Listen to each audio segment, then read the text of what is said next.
வெறித்தனமான ட்விஸ்ட் இருக்கக்கூடிய ஒரு கொரியன் படத்தை தான் பார்க்க போறோம். அண்ட் இந்த மாதிரி ட்விஸ்ட் எல்லாம் எப்படிதான் கொரியன் காரணம் யோசிக்கிறானுங்கன்னே தெரியல. சரி வாங்க லேட் பண்ணாம படத்துக்குள்ள போலாம். அண்ட் முக்கியமா நம்ம சேனலை இப்பதான் முறையா பாக்குறீங்கன்னா மறக்காம ஒரு சப்ஸ்கிரைப் பண்ணி விட்டுருங்க.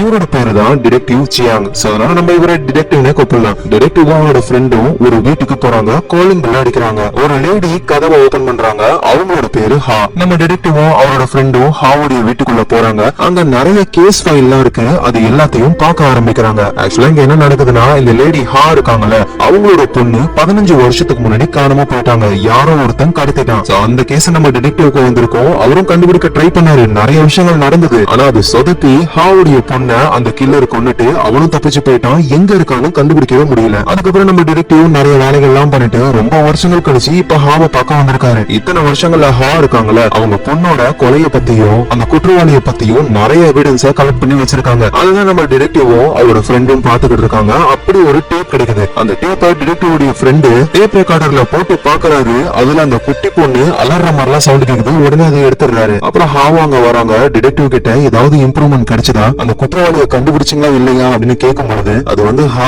நாங்க வந்ததே வேற ஒரு விஷயமா தான், அது எப்படி சொல்றதுன்னு எனக்கு தெரியலன்னு அது ஒரு மாதிரி சோகமா இருக்காரு டிடெக்டிவ். உடனே டிடெக்டிவோட ஃப்ரெண்டு எக்ஸ்பிளைன் பண்ண ஆரம்பிக்கிறாரு. அது வந்து மேடம் ஹா, நாங்க எதுக்காக வந்தோம் அப்படின்னா, உங்க பொண்ணோட கேஸ் இன்வெஸ்டிகேஷன் ஆரம்பிச்சு இன்னும் ஒரு வாரத்துல 15 வருஷம் ஆக போகுது. நம்ம நாட்டுல ஒரு சட்டம் இருக்கு. ஒரு கிரிமினல் கேஸ் 15 வருஷமா சால்வ் பண்ணாம இருந்ததுன்னா அந்த கேஸ ஃபோர்ஸ்ஃபுல்லா க்ளோஸ் பண்ணிடுவாங்க. அதுக்கப்புறமா குற்றவாளியை நம்ம கிட்ட கிடைச்சாலும் அவரை எதுவும் அரெஸ்ட் பண்ணவே முடியாது. இதை கேட்டு ஹாவும் ரொம்ப ஷாக் ஆகுறாங்க. என்ன சொல்லிக்கிட்டு இருக்கீங்க நீங்க? ஆமா ஹா, நமக்கு ஏதாவது ஒரு எவிடன்ஸ் வேணும். எவிடன்ஸ் தானே என்கிட்ட எவ்வளவு இருக்குன்னு தெரியுமான்னு அவங்க கலெக்ட் பண்ணி வச்சிருக்கிற எல்லாத்தையும் கீழே போட்டு கொட்டுறாங்க. ஆனா அந்த எவிடன்ஸை வச்சுக்கிட்டு இவர் தான் தப்பு பண்ணாருன்னு யாரையும் நம்மளால அரெஸ்ட் பண்ணவே முடியாது. அந்த மாதிரி எவிடன்ஸ் தான் இது எல்லாமே. இதுக்கு மேல எங்களால எதுவும் பண்ண முடியாது அப்படின்னு டிடெக்டிவும் அவருடைய ஃப்ரெண்டும் அங்க இருந்து வந்துடுறாங்க. அவங்க கொஞ்சம் தூரம் போன உடனே பின்னாடி ஹா வந்து, டிடெக்டிவ் சியாங் ப்ளீஸ் ஏதாவது ஒண்ணு பண்ணுங்க. என்னோட பொண்ணை கடத்தி கொலை பண்ண அந்த கில்லரை நீங்க கண்டுபிடிப்பீங்கன்னு எனக்கு ப்ராமிஸ் பண்ணீங்க, மறந்துட்டீங்களா? ப்ளீஸ் இதுக்கு இப்படி ஒரு முடிவை கொடுத்துறாதீங்கன்னு அவங்க கெஞ்சுறாங்க.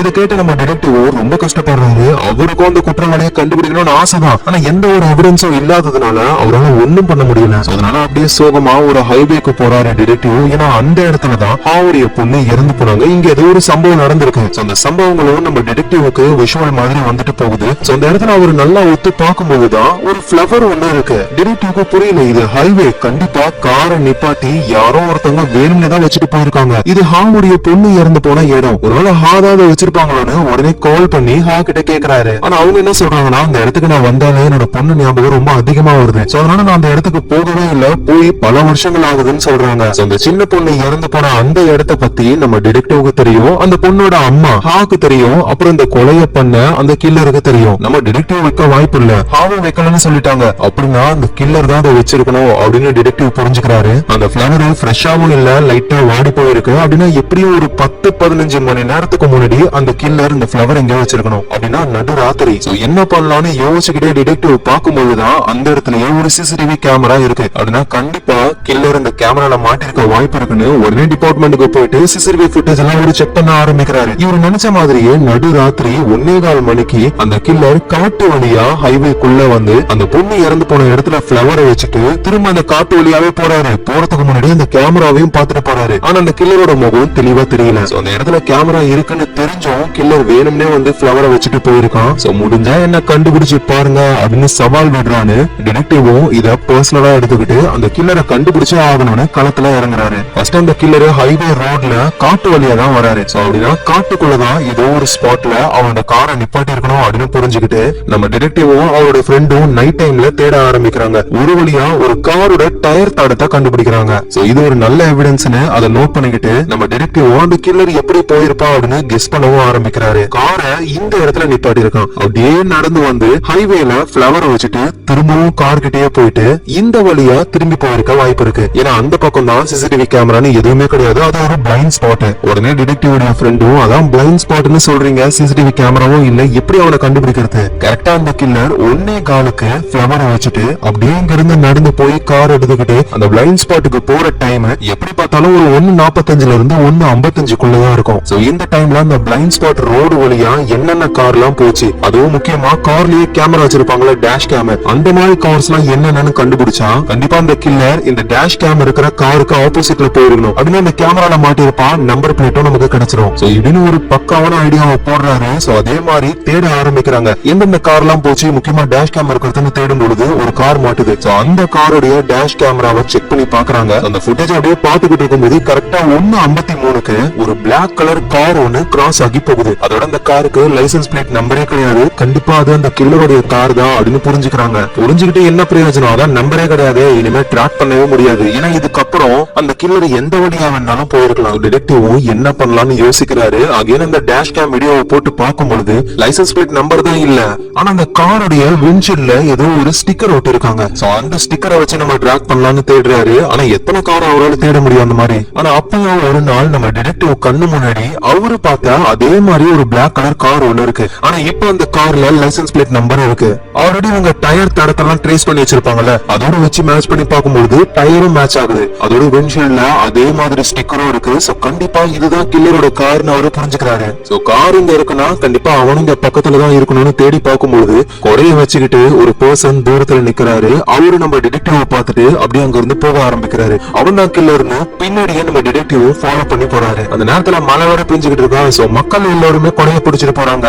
அதனால டிடெக்டிவால கில்லரை சரியா ஐடென்டிஃபை பண்ணி தரத்த முடியல. ஆனா எப்படியும் அந்த கில்லரை பிடிக்கிற ரேஞ்சுக்கு போறாரு. கில்லரும் வேகமா அங்க இருந்து ஓடி போக கூட்டத்தோட கூட்டமா எஸ்கேப் ஆயிடுறாரு. கண்டிப்பா அவன் இங்க இருக்கிற ஏதோ ஒரு ஸ்டோர்ல தான் ஒளிஞ்சிருக்கணும்னு ஒவ்வொரு ஸ்டோரா டிடெக்டிவ் போய் பார்க்கும் பொழுது ஒரு ரெஸ்டாரண்ட்ல ஈரமான ஒரு கொடை இருக்கு. அதுக்கு பக்கத்துலயே ஒருத்தர் பேப்பரை படிச்சுக்கிட்டு இருக்காரு முகத்தை மறைச்சுக்கிட்டு. சோ டிடெக்டிவ்க்கும் டவுட் வருது. அவரும் மெதுவா போயிட்டு அந்த கில்லரோட முகத்தை பார்க்கலாம்னு ட்ரை பண்ணா அங்க இருக்கிற சப்ளையர் லேடி எல்லாம் தள்ளி விட்டுட்டு அந்த கில்லர் அங்க இருந்து எஸ்கேப் ஆகி ஓடுறான். அப்படி ஓடும் பொழுது நம்ம ஹா இருக்காங்கல்ல, அவங்களையும் இடிச்சு தள்ளி விட்டு போக சோ டிடெக்டிவ் ஓடுறத பார்த்துட்டு நம்ம கில்லரை தான் சேஸ் பண்ணிக்கிட்டு இருக்காரு டிடெக்டிவ் அப்படின்னு அவங்களும் புரிஞ்சுக்கிறாங்க. சோ ஒரு வேகமா அந்த கில்லரை பிடிக்கிறதுக்குள்ளேயே கில்லர் அவனோட காரை எடுத்துக்கிட்டு அங்க இருந்து எஸ்கேப் ஆகி போயிடுறான். அவ்வளவுதான், இதுக்கு மேல இவங்களால எதுவும் பண்ண முடியாது. ஏன்னா டைம் முடிஞ்சிருச்சு, 15 வருஷம் ஆயிடுச்சு. அதுக்கு அந்த லேடி ஹாவும் இன்னும் ஆகல, இன்னும் 2 மணி நேரம் இருக்கு. அதுக்குள்ள லைசென்ஸ் பிளேட் நம்பரை வச்சு அவனை பிடிச்சிடலாம்ல. அதுக்கெல்லாம் வாய்ப்பே இல்ல ஹா. ஏன்னா அந்த லைசென்ஸ் பிளேட் நம்பர் ஃபேக் ஆனது. 2 மணி நேரத்துல நம்மளால ஒண்ணும் பண்ண முடியாது. அவ்வளவுதான், இந்த கேஸ் முடிஞ்சிருச்சுன்னு அவர் சொல்றாரு. சோ இதை கேட்ட ஹாவும் ரொம்ப கஷ்டப்படுறாங்க. சோ கேஸ் ஒரு முடிவுக்கு வந்ததுனால நம்ம டிடெக்டிவ் இருக்கிற எல்லா எவிடன்ஸையும் எரிக்க ஆரம்பிக்கிறாரு. அந்த கில்லர் பார்க்க எப்படி இருப்பான் அப்படின்ற ஒரு டிராயிங் போட்டோவும் இருக்கு. அந்த போட்டோவையும் எரிக்க ஆரம்பிக்கிறாரு. அது கொஞ்சம் கொஞ்சமா எரிஞ்சுக்கிட்டு இருக்கு. அப்பதான் ஹா கிட்ட இருந்து ஒரு வாய்ஸ் மெசேஜ் வருது. இவரும் அது என்னன்னு கேட்கும் போதுதான் எனக்கு சந்தேகப்படுற சில பேருடைய நேம் லிஸ்ட் எல்லாம் நான் கொடுக்குறேன், அவங்களோட இன்ஃபர்மேஷன் மட்டும் எனக்கு கொடுங்க, அந்த கில்லரை நம்ம கண்டுபிடிச்சிடலாம் அப்படின்னு சொல்றாங்க. ஆனா இதுக்கு மேல என்ன பண்ணாலும் வேஸ்ட் அப்படின்னு டிடெக்டிவ் எதுவுமே பண்ணாம இதை விட்டுறாரு. அந்த எவிடன்ஸும் எரிஞ்சுக்கிட்டு இருக்கு. நல்ல வழியா மழை பெஞ்சு அந்த கில்லருடைய அந்த டிராயிங் போட்டோ இருக்குல்ல, அது முழுசா எரியாம பாதிலேயே அணைஞ்சிருது. சோ அடுத்த நாள் ஆகுது. அந்த கில்லர் இப்ப ஒரு குட்டி பையனை ஃபாலோ பண்ண ஆரம்பிக்கிறாரு. அடுத்த டார்கெட் அந்த குட்டி பையன் தான். அந்த பையனும் நடந்து போய்கிட்டு இருக்கான், பின்னாடியே ஃபாலோ பண்றாரு. சடனா அந்த பையன் திரும்பி பார்த்த உடனே ஷூலேஸ சேவ் பண்ற மாதிரி ஒரு சீனை போடுறாரு கில்லர். அந்த குட்டி பையனுக்கும் டவுட் வந்து அம்மானு கத்திக்கிட்டு வேகமா ஓடுறான். பின்னாடியே கில்லரும் பிடிக்க ட்ரை பண்றாரு. ஆனா அதுக்குள்ள அந்த பையன் எஸ்கேப் ஆகி வீட்டுக்கு போயிடுறான். கில்லரால அந்த பையனை கடத்த முடியல. அகைன் அந்த பையனை அவரு கடத்த ட்ரை பண்ண மாட்டாரு. ஏன்னா ட்ரை பண்ணா இவர் மாட்டிப்பாரு. சோ அதனால வேற டார்கெட்டுக்காக வேற ஒரு குழந்தைய கடத்த ரெடி ஆகுறாரு. ஒரு வயசான ஒருத்தர், அவரை நம்ம தாத்தான்னு கூப்பிடலாம். அவரோட பேத்தி கூட ஜாலியா டைம் ஸ்பெண்ட் பண்ணிக்கிட்டு இருக்கும்போது வீட்டுக்குள்ள இருந்து போன் ரிங் அடிக்கிற சவுண்ட் கேக்குது. சோ தாத்தாவும் வீட்டுக்குள்ள போயிட்டு போன் எடுக்கலாம்னு போறாரு. காலு கட் ஆயிடுது. சோ திரும்ப பேத்தி கிட்ட வரலான்னு பார்த்தா அகைன் போன் ரிங் அடிக்குது. திரும்ப போய் எடுக்கிறாரு, திரும்பவும் கட் ஆயிடுது. எவனோ பிராங்க் பண்றான் போல அப்படின்னு சொல்லி வெளியே வந்து பார்த்தா அவரோட பேத்தியே காணோம். அது பண்ணது நம்ம கில்லர் தான். தாத்தாவும் இந்த விஷயத்த போலீஸ் கிட்ட சொல்ல போலீஸும் கேமராவெல்லாம் பிக்ஸ் பண்ணி தாத்தாவுடைய வீட்டுக்குள்ளேயே சீக்கிரட்டா இருக்காங்க. ஏன்னா எப்படியா இருந்தாலும் அந்த கில்லர் தாத்தாவுக்கு கால் பண்ணி இது வேணும் அப்படின்னு டிமாண்ட் பண்ணுவான். அதுக்காக வெயிட் பண்ணிட்டு இருக்காங்க. அதே மாதிரி தாத்தாவும் அப்படியே கேஷுவலா நடந்து போறாராம் பார்க் கிட்ட. அப்ப கில்லர் கிட்ட வந்து போன் வருது. ஆனா அவரோட மொபைல் போனுக்கு ரிங் அடிக்கல.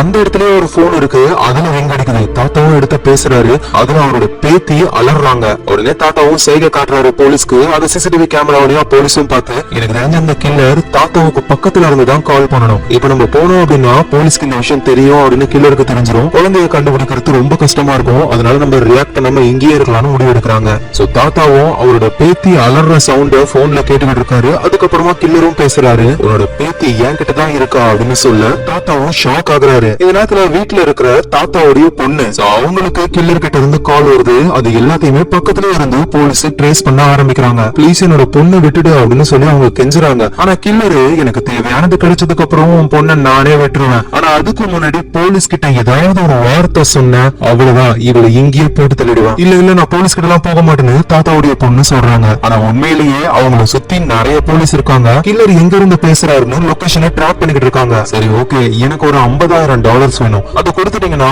உங்க பொண்ணை விட்டுருவேன் அப்படின்னு கில்லர் சொல்லும் பொழுது அங்க ஒரு போலீஸ் ஆபீசருடைய செல்போனு கீழே விழுந்து சவுண்ட் போட்டுடுது. இதை கேட்ட அந்த கில்லரும் உடனே அங்க இருந்து எஸ்கேப் ஆக ஆரம்பிக்கிறாரு. ஐயோ நம்ம பொண்ணு அந்த கில்லர் ஏதாவது பண்ணிடுவானோ அப்படின்னு தாத்தாவுடைய பொண்ணு இருக்காங்கல்ல அவங்க மயங்கி கீழே விழுந்துடுறாங்க. அப்புறம் தான் போலீஸ்க்கு தெரிய வருது அவங்க ஒரு ஹார்ட் பேஷண்ட் போல ஆபரேஷன் பண்ணி வச்சிருக்காங்க. சோ தாத்தாவுடைய வீட்டுல இருக்கிற போலீஸ்லாம் வெளியே போயிட்டு தாத்தாவை பார்க்கலான்னு பார்த்தா அந்த தாத்தா எங்க போனாருன்னு தெரியல, போன் மட்டும் கிடக்குது. அதோட இவங்க லொகேஷனையும் ட்ராக் பண்ணிட்டாங்க. பக்கத்துல இருக்கிற ஒரு டெலிபோன் பூத்ல இருந்து தான் கில்லர் கால் பண்ணிருக்காரு. வேகமா அவங்க பூத்துக்கு போறாங்க. ஆனா அதுக்குள்ளேயே கில்லர் எஸ்கேப் ஆகி போயிட்டான். ஆனா அந்த பூத்துக்குள்ள ஒரு சிகரெட் துண்டு இருக்கு, அதை எவிடன்ஸ் எடுத்து வச்சுக்கிறாங்க. இத கதை அப்படியே கொஞ்சம் பாஸ்டுக்கு போகுது. எங்கன்னா நம்ம டிடெக்டிவ் வந்துட்டு அந்த லேடி ஹா கிட்ட சொல்லுவார்ல அவ்வளவுதான் கேஸ் முடிஞ்சு போச்சு, இதோட எதுவும் பண்ண முடியாது அப்படின்னு. அதுக்கு அடுத்த நாள் நம்ம ஹா என்ன பண்றாங்கன்னா அந்த கில்லர் ஒரு ரெஸ்டாரண்ட்ல இருந்து தானே தப்பிச்சு போனாரு, அந்த ரெஸ்டாரண்ட்டுக்கு இவங்க போயிட்டு விசாரிக்க ஆரம்பிக்கிறாங்க. அந்த ரெஸ்டாரண்ட் ஓனரும் ஆமா மேடம் கொடையை எடுத்துக்கிட்டு ஒருத்தன் உள்ள வந்தான், ஆனா அவன் முகத்தெல்லாம் நான் தெளிவா பாக்கல, சரி அவன் எங்க உட்காந்துக்கிட்டு இருந்தான் அப்படின்னு கேட்கும்போது ஓனர் அந்த இடத்த காட்டுறாரு.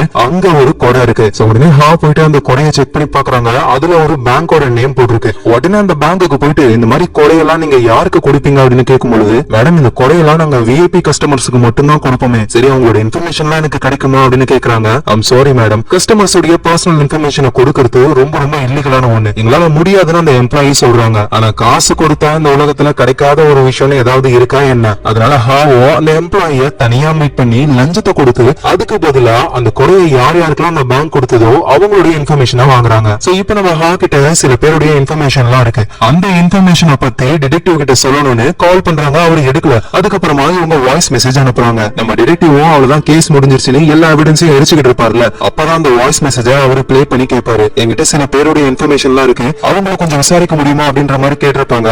ஆனா எல்லாமே முடிஞ்சிருச்சு, இதுக்கு மேல எது பண்ணாலும் வேஸ்ட் அப்படின்னு சொல்லி அந்த வாய்ஸ் மெசேஜை இவரு கண்டுக்கவே மாட்டாரு. ஆனா அந்த ஹா வந்து விடாம அந்த நேம்ல இருக்கிற அட்ரஸுக்குலாம் 1 by 1 போக ஆரம்பிக்கிறாங்க. அப்படிதான் ஒரு வீடு பால் அடிஞ்சு போயிருக்கு. அந்த வீட்டுல போய் செக் பண்ணி பார்க்கும்போது அந்த கில்லரு எப்படா 15 வருஷம் ஆகும் இந்த கேஸ க்ளோஸ் பண்ணுவாங்கன்னு வெயிட் பண்ற மாதிரி கேலண்டர்ல எக்ஸ் மார்க் எல்லாம் போட்டு கேஸ் கரெக்டா முடிகிற அந்த நாள ரவுண்ட் போட்டு வச்சிருக்காரு. சோ ஹா வந்து அந்த கொலைகாரனை கண்டுபிடிச்சிட்டாங்க. பார்த்தா அந்த கொலைகாரனும் வெளியே தான் இருக்கான். இவங்களும் அட்டாக் பண்ற மாதிரியே போறாங்க. ஆனா இவங்களுக்கு ரொம்ப பயமாகுது. அந்த கொலைகாரன் அங்க இருந்து போயிடுறான். சோ இப்படி ஒரு விஷயம் நடக்குது. இந்த விஷயத்த பத்தி அவங்க டிடெக்டிவ் கிட்ட எதுவுமே சொல்லவே இல்லை. இப்ப கதை அப்படியே பிரசன்ட் டைமுக்கு வருது. எங்க தாத்தாவோட பேத்திய கண்டுபிடிக்கணும்னு போலீஸ்லாம் ட்ரை பண்றாங்க. நம்ம எது பண்றதா இருந்தாலும் சீக்கிரமா பண்ணணும். அந்த தாத்தா யாரோ காணோம், அவர் எங்க போனாருன்னு தெரியல. அதோட தாத்தாவோட பொண்ணு அவங்க ஹார்ட் பேஷண்ட், குழந்தை கிடைக்கலன்ற ஏக்கத்திலேயே அவங்க இறந்து போகவும் வாய்ப்பு இருக்கு. சோ நமக்கு டைமே இல்ல, ஃபாஸ்டா எதுவா இருந்தாலும் பண்ணணும் அப்படின்னு சொல்லி போலீஸும் அவங்களால என்ன முடியுமோ அந்த வேலையை பண்ணிக்கிட்டு இருக்காங்க. இந்த நேரத்துல கில்லர் ஒரு ட்ரக்க வச்சிருக்காரு. அந்த ட்ரக்குக்குள்ள ஒரு பொட்டி, அந்த பொட்டிக்குள்ளதான் கடத்தப்பட்ட அந்த பொண்ணு இருக்கா. கில்லர் வண்டியை ஓட்டிக்கிட்டு போகும்போது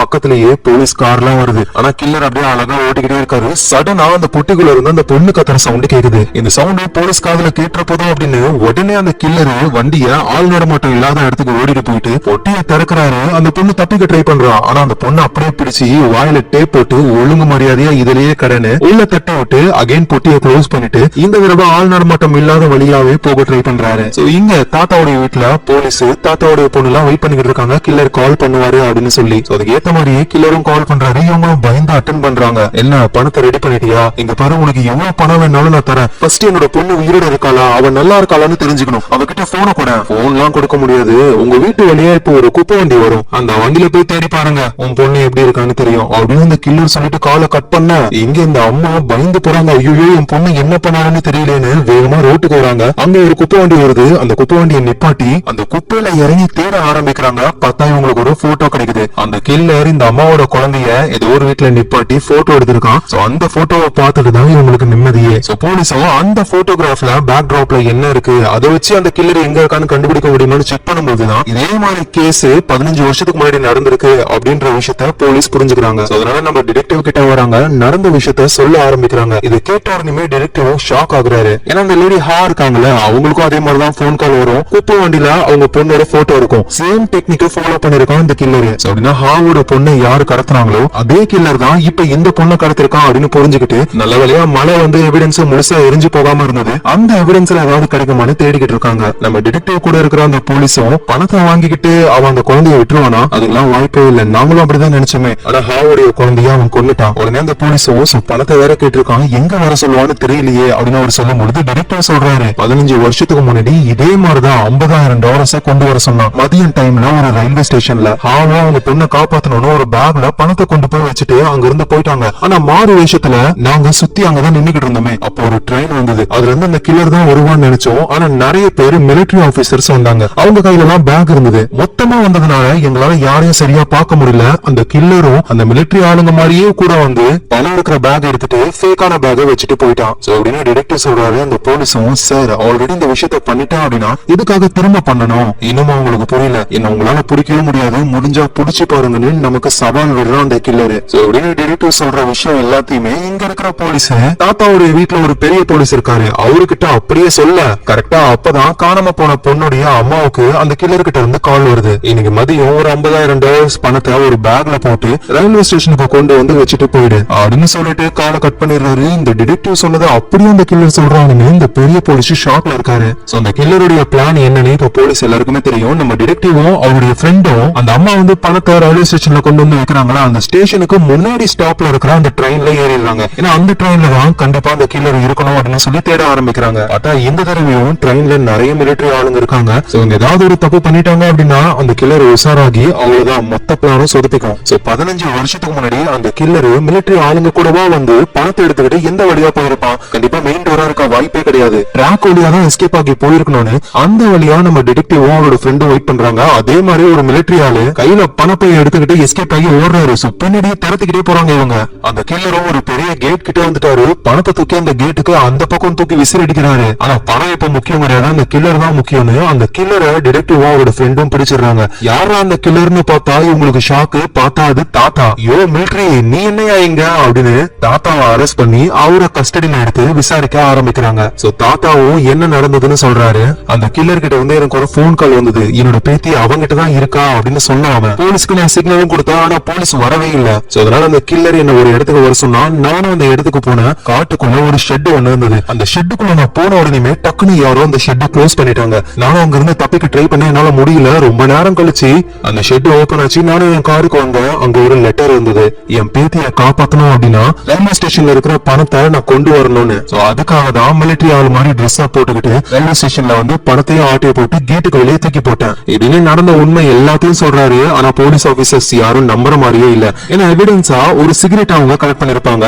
அதுல யாரோட கைரேகை இருக்குன்னா நம்ம தாத்தாவோட கைரேகை தான் இருக்கு. அதோட அந்த கில்லர் வந்து பேசிருப்பாருல அந்த வாய்ஸ் ரெக்கார்டு எல்லாமே தாத்தாவோட வாய்ஸோட பர்ஃபெக்ட்டா அந்த மாடுலேஷன்ல மேட்ச் ஆகுது. அதோட அவரோட பேத்தி காணாம போன உடனே போலீஸ்க்கு ரொம்ப நேரம் கழிச்சுதான் அவரு சொன்னாரு. சோ இதுல இருந்தே இந்த தாத்தா தான் குற்றவாளி அப்படின்னு போலீஸ் அவரை அரெஸ்ட் பண்ற ரேஞ்சுக்கு போறாங்க. ஆனா நம்ம டிடெக்டிவ்க்கு தெரியும் தாத்தா எந்த தப்பும் பண்ணல, கில்லர் வேற ஒருத்தன் அப்படின்னு. ஏன்னா தாத்தா தான் உண்மையான கில்லர் அப்படின்னா அவரு பணத்தை கேட்டுக்கு வெளியே தூக்கி போடணும்ன்ற அவசியமே கிடையாது. அவர் எஸ்கேப் ஆகி போயிருக்கலாம். அதோட இதே டெக்னிக்க கில்லர் 15 வருஷத்துக்கு முன்னாடி பண்ணிருக்கான். இது ஒர்க் அவுட் ஆகாதுன்றது அவனுக்கு தெரியும். சோ தாத்தாவா இருக்க வாய்ப்பு கிடையாது. ஆனா தாத்தாவோட பிங்கர் பிரிண்ட் இருக்கிற அந்த சிகரெட் எப்படி அந்த பூத்துக்கு வந்தது? அந்த பூத்துல அந்த சிகரெட்டை தவிர வேற எங்கேயுமே எந்த ஒரு பிங்கர் பிரிண்டும் கிடையாது. அப்படின்னா கில்லர் கையில கிளவுஸ் போட்டுக்கிட்டு இருக்கணும். ஒருவேளை அது தாத்தாவா இருந்தா சிகரெட் பிடிக்கும் போதும் கிளவுஸோட தானே பிடிச்சிருப்பாரு. அவரோட பிங்கர் பிரிண்ட் சிகரெட்ல வந்திருக்கும். சோ அதனால தாத்தாவை மாத்த வைக்கணும் அப்படின்ற மைண்ட் செட்ல தான் அந்த கில்லர் இது எல்லாத்தையும் பிளான் பண்ணிருக்கா அப்படின்னு நம்ம டிடெக்டிவ் புரிஞ்சுக்கிறாரு. இந்த விஷயத்த போலீஸ் கிட்ட சொல்லலாம்னு பார்த்தா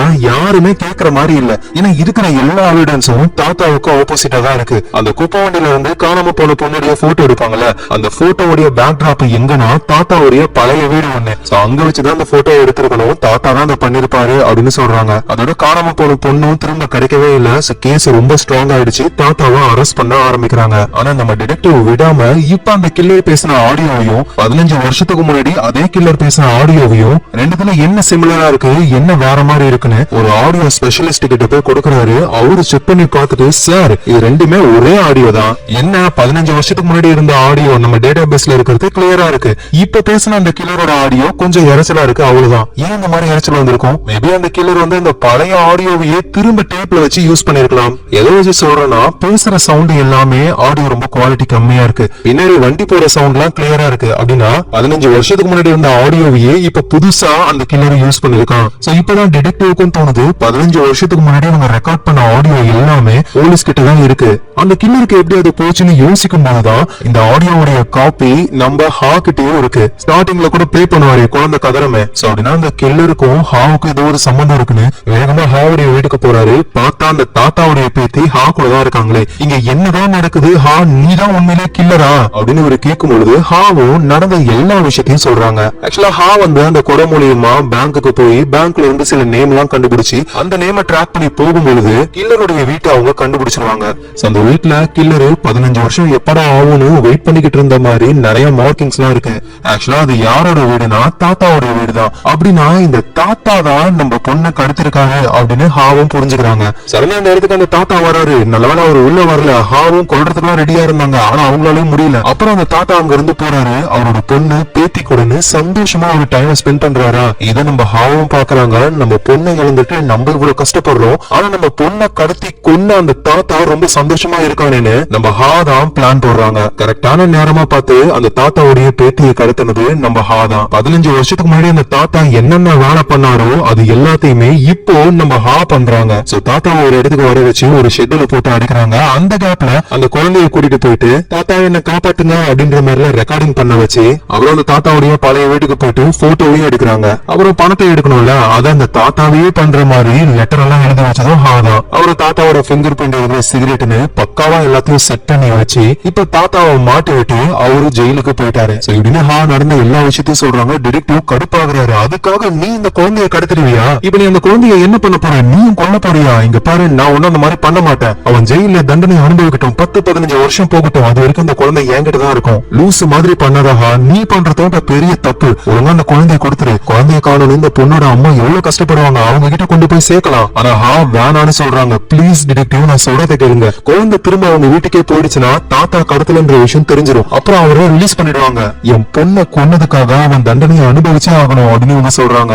நம்ம டிடெக்டிவும் உனக்கு என்ன, இப்ப அவன் தண்டனை அனுபவிக்கணும் அவ்வளவுதானே, குழந்தைய என்கிட்ட அனுப்பிவிடு, அவனுக்கு எப்படி தண்டனையை வாங்கி கொடுக்கணும்னு எனக்கு தெரியும்னு சொல்லி நேரா அவரு ஜெயிலுக்கு போயிட்டு தாத்தாவை மீட் பண்றாரு. தாத்தா கிட்ட டிடெக்டிவ், எதுக்காக உன்னோட பேத்தியவே நீ கடத்தின? எங்க பாருங்க ஆபீசர், நான் திரும்பவும் சொல்றேன், என்னோட பேத்திய நான் கடத்தவே கிடையாது. சரி ஓகே, நீங்க சொல்றத நான் நம்புறேன். ஆனா 15 வருஷத்துக்கு முன்னாடி ஹான்ற ஒரு லேடியோடைய பொண்ணை கடத்தினீங்களே, அது நீங்க தானே அப்படின்னு சொல்ல தாத்தா தடுமாறுறாரு. எனக்கு தெரியும், ஐயோ எந்த அளவுக்கு எங்களை சுத்த விட்டுட்ட. இப்ப பாரு, நீ பண்ண தப்புனால இப்ப உன்னோட பொண்ணும் பேத்தியும் கஷ்டப்பட்டுக்கிட்டு இருக்காங்க. ப்ளீஸ் ஆபீசர், எப்படியாவது என்னோட பேத்திய கண்டுபிடிச்சிருங்க அப்படின்னு தாத்தா சொல்ல, கண்டுபிடிச்சிருங்களா? உன் பேத்தி என் கூட தான் இருக்காளே, என்ன சொல்றீங்க அப்படின்னா என் பொண்ணு கிட்ட கொண்டு போய் சேருங்க. நான் ஏன் சேர்க்கணும்? நீ ரிலீஸ் ஆகிறதுக்கா?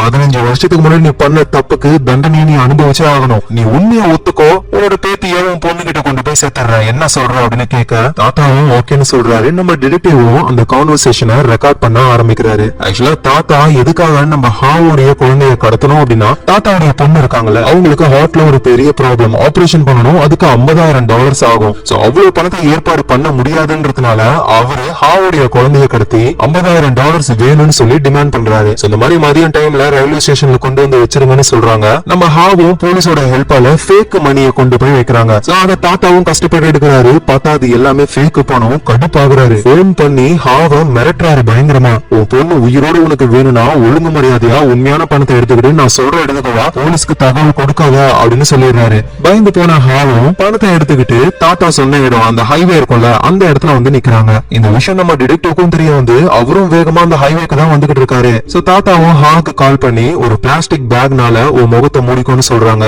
சோ ஹாவும் முகத்தை மூடிக்கிட்டு அங்கேயே வெயிட் பண்றாங்க. சோ அந்த ஹைவேல காட்டு வழி ஒண்ணு இருக்கும். அந்த இடத்துல தாத்தா காரை நிப்பாட்டுறாரு. ஹாவுடைய பொண்ணை கூட்டிட்டு வரலான்னு ட்ரை பண்ணும் பொழுது அந்த பொண்ணு தாத்தாவை அட்டாக் பண்ணிட்டு அங்க இருந்து வேகமா தப்பிச்சு போக ட்ரை பண்றா. தாத்தாவும் பொண்ணு பிடிக்க ட்ரை பண்றாரு. இவங்க அந்த ஹைவேக்கு பக்கத்துல இருக்கிற ஒரு பெரிய மலையில ஓடிக்கிட்டு இருக்காங்க 2 பேரும். அப்ப தெரியாதனமா அந்த பொண்ணு மேல இருந்து கீழே விழுந்துடுறா. சோ கீழே விழுந்து அந்த பொண்ணு இறந்து போயிடுறா. அந்த வழியா வந்து நம்ம டிடெக்டிவ் அவரோட காரும் கிராஷ் ஆகி அவரும் கீழே விழுந்துடுறாரு. அப்புறம் ஹாவும் இறந்து போன அவங்க பொண்ணை பார்த்து பக்கத்துல போயிட்டு ரொம்ப கஷ்டப்பட்டு அழறாங்க. அந்த கேப்ல தாத்தா ஹாவுடைய கார்ல இருந்து பணத்தை எடுத்துக்கிட்டு அங்க இருந்து எஸ்கேப் ஆகி போறாரு. சோ அப்புறம் அந்த பணத்தை வச்சு தாத்தா அவரோட பொண்ணுக்கு ஆபரேஷன் பண்றாரு. அந்த பொண்ணுக்கு மேரேஜ் ஆகி குழந்தைலாம் பிறகுது. பேத்தியோட ரொம்ப சந்தோஷமா அவரோட டைம் ஸ்பெண்ட் பண்றாரு. ஆனா இருந்தாலும் தாத்தாவோட மனசுல ஒரு குழந்தைய கொண்டுட்டோமே அப்படின்ற ஒரு வருத்தம் இருந்துகிட்டே இருக்கு. அதோட தாத்தாவுக்கும் சில விஷயங்கள்லாம் தெரியும். 15 வருஷத்துக்குள்ள கேஸ க்ளோஸ் பண்ணிடுவாங்க அப்படின்னு புரிஞ்சுக்கிட்டு இறந்து போன அந்த பொண்ணோட இடத்துக்கு வந்து ஆளு அஞ்சலி செலுத்துற மாதிரி பூவெல்லாம் வைக்கிறாரு. அதை ட்ராக் பண்ணி தான் நம்ம டிடெக்டிவ் இந்த அளவுக்கு வந்து இப்ப தாத்தாவும் மாட்டிக்கிட்டாரு. அந்த விஷயத்தெல்லாம் தாத்தா ஒத்துக்கிட்டாரு. அவ்வளவுதான் அவரை ஜெயில பர்மனண்டா போட்டு அடைக்கிறாங்க.